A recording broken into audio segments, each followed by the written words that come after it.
All right. Good afternoon, everybody. It is Thursday. We're back. It's been a couple weeks off. But my name is Jason Flame, representing Moorpark Karate and Krav Maga in Moorpark, California. Joined by my guest today, of course, Master Kevin Kowalczik in Littleton, Colorado, Revolution Martial Arts. What's up, sir? What's up, sir? How are you? I am fantastic. Our theme for today is fighting battles in and out of the ring. Now, some of you Good may one. know that are watching right now. Mr. K just had a fight in karate combat this last week, and we had a conversation, a personal conversation yesterday, and we were talking a lot about, what it's like to fight in the ring, and what it's like to fight battles outside of the ring. Whether it's us Yep. personally we're talking about, but also our students, our black belts, our parents. Everybody's fighting a battle every day, and you really have no idea what's going on in their life. So let's first talk about your fight at Karate Combat. Talk about your experience with that, because that was your second fight. Yeah, they are an awesome production. They've come so far as a company from where they were just a few years ago. Really taking good care of the fighters, top notch, quality, everything. It was a great experience. Great experience. It was a great fight. I think we put on a really good fight for the fans. Very technical, but it was good. It was a good match. Yeah. So I gotta ask. You fought Karate Combat the first time. The outcome was not what you wanted. But you Yeah. got knocked out.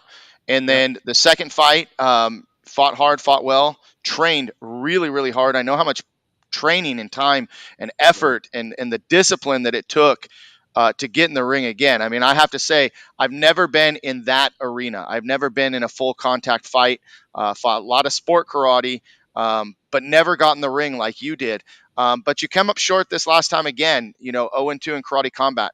What's that like mentally for you? Yeah. To me, I look at it. It was a loss on the judges' scorecard, but I look at it as a win just to be able to get out there and compete at that level. So the first fight I took on super short notice. I had to cut it close to 30 pounds, 32 roughly pounds in the matter of a few weeks. So my body was just totally depleted. They didn't really have a weight division for me. They didn't have like a 150-pound division, which is where I fought at this time. I normally walk around about 170 pounds. So I had to get all the way down to 145, and I was about 174, 175 when I took the call. So it was a lot to cut. My body felt super depleted. I didn't feel like I had any sting or pop in my punches. I felt really tired and gassed. And I came from basically being a forms and weapons guy. One of the things I always teach my students is you want to be a well-rounded martial artist, not a partial artist. I used to do sport karate and point fighting and stuff back in the day. As I got a little bit older, I stayed short and everybody got taller. So I kind of geared more toward the forms and weapons stuff, as I just wasn't tall enough to fight, and point as much anymore. So around 16, I quit doing point fighting. Won everything really I wanted to win in forms and weapons, as far as NBL and NASCA and WKC and all these different leagues, all these different world titles. And then this full contact karate thing started, and they contacted me and said, "Hey, you want to take a fight?" And I said, "Why not?"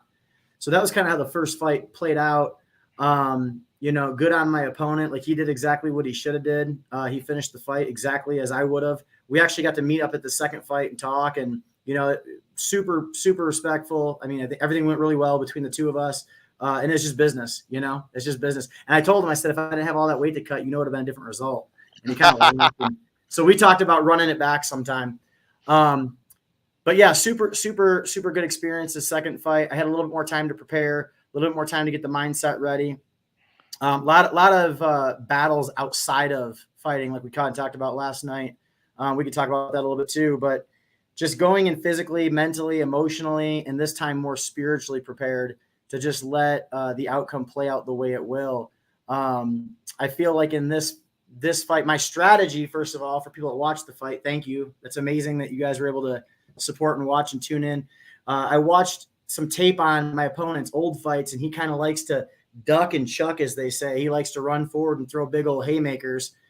So my strategy going in, and what I work with my coaches on, is being able to lower my hands a little bit, stick that chin out there, kind of bait him in, pull, and then counter him as he comes in with those shots. But he never came forward. If you watch the fight, he was really afraid of my kicks, I think. He threw some good leg kicks, no real damage there on that, but I think he didn't want to come forward because he saw some of the crazy kicks that I have and some of the things that I can do. So he kind of just ran for better sake, and it's hard to fight somebody that's backpedaling the whole time. So I had to abandon my plan and go forward and take the fight to him. I think he definitely got the first round. Second round could have went either way. Third round, I definitely had him, and I was really hoping we were going to go to fourth round. Karate combat rules are if it's close with the judge's decision, they do a bonus round, and my cardio was on point. I feel like I probably could have went 2 to 3 more rounds. I remember I sat on the stool at the end of the third round. I looked across and we locked eyes, and he kind of hung his head, and that was the moment I knew. I said, I got you. If it goes to another round, like, you're done. Yeah. But, judge's decision, you're never supposed to leave it in the hands of the judges. So they saw him as being a more volume striker. He threw a little more volume, even though I landed more significant strikes. It was a good fight, though. I think we put on a good fight for the fans. No excuses. I try to be humble in victory, humble in defeat. And I hope that I could just be an example to the students and the young martial artists that are watching of, the martial arts spirit. So Absolutely. It was a great fight. Yeah, it was an amazing experience. Well, you have a really positive outlook and a winner's mindset. The way you talk about the fight, looking at it as it may have been a loss on the record, but a win in your book for all your effort and what you went out and did. I'm kind of wondering, people are watching right now, if you have any questions about what it was like for him to get ready for this fight, or what it was actually like to be in that the pit, as they call it in karate combat, or the cage in UFC. If you have any questions on that, go ahead and drop those. But you mentioned battles out of the ring. So it's tough enough to step into the ring and do what you do there, but going into the training, and I'm talking about just everyday battles. I'm not talking about just leading up to the fight, but everyday battles. We're all facing something. And as instructors, I don't think that students really understand this sometimes. Is we can come into class, we walk through those doors, and we got heavy weight on our shoulders from maybe what's going on at home, maybe what's going on outside of the karate school, friends, family, otherwise. And you have some baggage, and most instructors are really good about checking that at the door and snapping the knot on your belt and putting on the smile and going out and doing what we do on the mat. But we come out on the floor and we're battling some demons. And I know that students are battling the same thing. Students may be walking into class late. Yeah. You never have any idea what happened in the car ride over. So parents, just a good tip, for us as instructors to work with you as a team. Try to make that car ride as positive and as motivational as possible. When they're getting yelled at about cleaning their room on the way over to the karate school right before class, that may hinder their performance on the floor. Or, we're trying to tell them what they should do in a tournament like a million times. I'm so guilty of that with my son, trying to load him with so many tips before he competes instead of just like pumping him with, I believe in you. I know you could do a great job. Let's talk about that baggage that we carry with us into the school and onto the mat sometimes. Yes, sir. Yeah, absolutely. I mean, people don't realize, students don't realize, and parents don't realize, like, we're human too, and we're dealing with a lot of stuff. We have our own lives off the mat. Like I said, we're human and we all have things going on, right? No excuses for me. It's just life. And like I tell my instructors, it doesn't matter what's happening on the outside world. When we step on that floor, we transform, we flip that switch. Like you said, you snap that belt and it's game on. You have to put the face on, and you got to be positive and motivating, because our job is to be there to inspire lives, right? So we have to put our stuff aside. But a lot of people don't know going into that fight, my dad's health is not exactly the best. And we've had some news about that. I've got a really close friend. I found out just days before flying out to the flight that she has leukemia. So that was really hard to hear and try to wrap my mind around that, and I'm thinking, like, man, I'm going to go out there and fight for 9 minutes, and she's fighting for her life. Mm-hmm. So that was really tough to deal with physically, to see her, and then emotionally to deal with that going into. A lot of people don't know most fighters go into fights from fight camp injured. I had two sprained, again, no excuses. I had 2 sprained ankles going into that fight.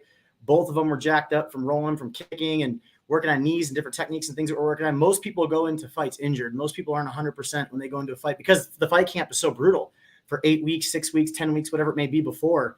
First round, I clipped him with that overhand and stumbled him. Everybody kind of saw that happen. I broke that metacarpal in the hand right there in the first round. So I had to battle all 3 rounds with a broken hand. And I'm constantly switching stances, and they were even commentating, wondering like, did he, is he taking damage from the leg kicks?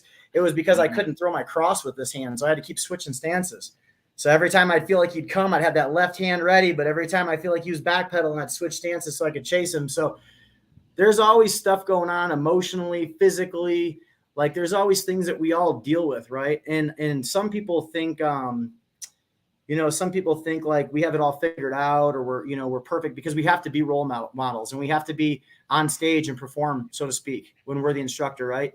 But we all have our stuff, right? It's kind of how you choose to focus in life. It's kind Mm-hmm. of how you choose what you choose to focus on grows, right? Like a magnifying glass. If you look through a magnifying glass, it makes it bigger. So are you Mm-hmm. focusing on your problems? Are you focusing on the demons that you're battling? Are you focusing on the struggles?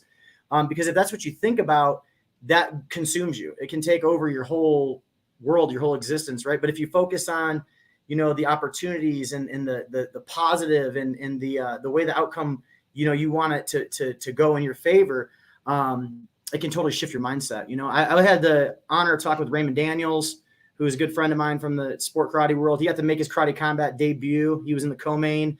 And then Josh Quahagan, who's an amazing dude. He was in the main event, the champ versus champ fight. I talked to both of them. I said, man, like, how do you guys deal with pressure? We were Mm-hmm. talking about it the night before. And it was funny to listen to how both of them responded, because they both had very similar responses. And even George St. Pierre, who was there, very similar response, says, I'm afraid of every fight. I'm scared to step in the ring. I hate it. I feel sick to my stomach. I don't want to go out there. I wonder, why am I doing this? Right. And it's something that we all deal with. And it's fun to compete. It's amazing to challenge yourself. But everyone has doubt. Everyone has fear and doubt and demons that they struggle and battle with. One of the things I love that Josh Quahagan was telling me was, he said, every step I take closer to the pit, I have to convince myself. I have to like speak life into myself. Like, you're a champion. You deserve to be here. You don't have to be here. You get to be here. You're blessed to Mm-hmm. be here. You're honored to do this. Like, because he has to talk himself down from some of the things that he's dealing with. And Raymond Daniels told me some very similar things about how he has to get his mindset to work. But when you watch these guys walk out there, they look like they're having so much fun. They look Mm-hmm. like they're loving it. You know what I mean? But we're all battling these demons of performing and wanting to make your students happy, and your kids are watching, and it's legacy. It lives on forever, right? So you want to do your best and perform your best. Um, but people don't realize there's so much going on mentally, and even physically, like I said, with injuries and things like that. But when you step out there, you just got to perform. You know? Well, when you were talking about the guys walking to the ring, the first thing that popped in my mind is, if anybody's ever seen the movie Over the Top with Sylvester Stallone, he goes in, Yeah, he's always got the baseball hat on, right? And when it's time to go to work, boom, he slides that to the back, turns around, it's like a different person, right? transformation. And I think that's key for us to remind our students that sometimes we got to turn the hat back. We got to put aside what battles we're facing, what Yeah, insecurities we're facing, the challenges that are in front of us, and just change that mindset and move forward, because we know our kids are battling with bullies at school, teachers that aren't motivational, teachers that don't want to be yeah, there, maybe a challenging home life. We just never know what's going on in that child's mind. So I think that as instructors, we need to be just as um, aware of how the students are feeling as you're talking about, and we're talking about students being aware of how the instructors feel. And I think it's a big thing to say. We're human, right? We're human. We have feelings, we make mistakes, we have challenges, but it's how we deal yeah. with it. And that's what we learn in the ring is, sometimes you don't get an easy way out. You got to fight your way out. When you come to class, Exactly. sometimes you got to fight your way through it, and in the end, win or lose on the card, whatever it says, you come out, a champion in your heart, because you put it all on the line. You put it all out there. If you do that every time you come to take class, Yes, every time you take a test to earn a belt, to earn a stripe, right? We either win or we learn, right? Losing exactly. does not stick to our mind very long. You got to have a short memory sometimes with those losses, and let that loss catapult you forward. Um, Yeah, no, yeah. exactly. That's exactly what I was going to say. There's no losses, there's wins and there's lessons, right? And for the students watching, hey, you guys that are tuning in, Remember that no matter what you're facing, no matter what you're dealing with, when you step on that mat, that is your time to kind of, challenge yourself physically, mentally, emotionally. That class, give it 110% effort. Don't worry about, like, I had a student last night, actually, we were doing adult class and they started running laps and they were warming up, and I grabbed her. I said, hey, snap out of it. And I could just see her mind was elsewhere on stress and life and work and business. And I pulled her aside. I said, I see that you're not focused. You're not here. You're not on the mat right now. And she said, you're right. She goes, I got a lot going on. And I said, you got to be present. So I know who this is. Yeah. Oh yeah. I'm sure you do. So for my students watching, or any students, martial arts students that are watching here, man, I tell you guys, like, be present, be in the moment, challenge yourself, and let those problems and those things stay out of the studio, stay out of the mat. Don't bring them into your training with you, because what'll happen is if you focus 110% on your training and you're just super zoned in and you give it maximum effort, you're actually going to feel better physically at the end of class. You're going to feel better emotionally. It's such a great stress reliever, but you have to be able to be present and kind of let some things go. Right. So yeah, we're all battling stuff. I don't know if you have ever finished a workout or finished a class or finished a sparring session and went, that sucked. Like, I feel terrible. Almost every workout, every class, every training session, you're like, man, I needed that. That felt 100%. So good. And yes, I would add too, the ones that I don't want to do are usually my best sessions. Right. So I had it as I was getting like the last week before I flew out for this fight, man, like, I'm cutting weight. I'm depleted. I'm tired. I'm exhausted. Everything hurts. And that last sparring session, I did not want to go. I did not want to go. And I'm training with some UFC fighters and some killers out here. And I'm like, man, I do not want to go and spar and train today. And I even told the guys I got there, I'm like, man, I'm here. I don't want to be here. It's going to be a rough one today. Like, I'm dragging, you know what I'm saying? But once I put those gloves on, I stepped on that mat. I said, okay, you got a job to do. Get focused. And it ended up being one of my best sessions ever. I felt super good. I felt super strong. I left so proud of myself because I left it all on the mat. So 100%. Yeah. Usually the ones that you don't want to go to, or the days you don't want to train, are the ones that you should really push yourself the most and you get the most reward out of, in my opinion. Right. Yep. No, I agree. Well, guys, we like to try to keep this, short. It's been a couple weeks, so we're going a little longer today. But this is our Thursday Thoughts number 11 already. If you have any questions, comments, any suggestions for topics for future videos, we do try to do this every Thursday, but based on our schedule, we just get in every week that we can. But if there's something that you want to hear us talk about, please just let us know, comment, share the video, so forth. Normally, we would end this interview, this chat, with our Raptor Extreme and talking about Raptor Extreme. But today, I thought that since we were talking about, the battles in and out of the ring, I thought that I would share with you some highlights of Master K in and out of the ring, some karate combat, some of his Raptor Extreme training. But as you know, here at Moorpark Karate and Krav Maga, our Raptor Extreme Karate is exploding. It's amazing. We got a Raptor Extreme class every Saturday for all our students on Elite Training Program. And then, of course, all of our weapons curriculum. We feature all the Raptor Extreme Karate program. And our demo team has really blossomed just by using the Raptor Extreme. So I encourage all of our students to participate as often as possible. And anybody else watching, if you're interested in Raptor Extreme Karate, go ahead and message myself or Master K, and we'll get you some information and get your school on board and become part of the revolution. Yeah, and I'm going to see you guys soon. I'm actually going to be in California here next week at Mike Guido's school. I can't wait to come out and train with those guys. I'm going to come down and get to see you. And then a few weeks later, I'm going to be at Master Rick Rando's school. So a lot of cool stuff coming up, guys. So, yeah, look forward to seeing everybody in training soon. RaptorExtreme.com, correct? Yes, sir. All right, Raptor go check Karate, it out, guys. RaptorKarate.com. My bad. Raptor Karate. All good. All right, well, here comes some video. Check this out, guys. We're going to roll it out, and then we'll see you next week. Here it is. See you guys.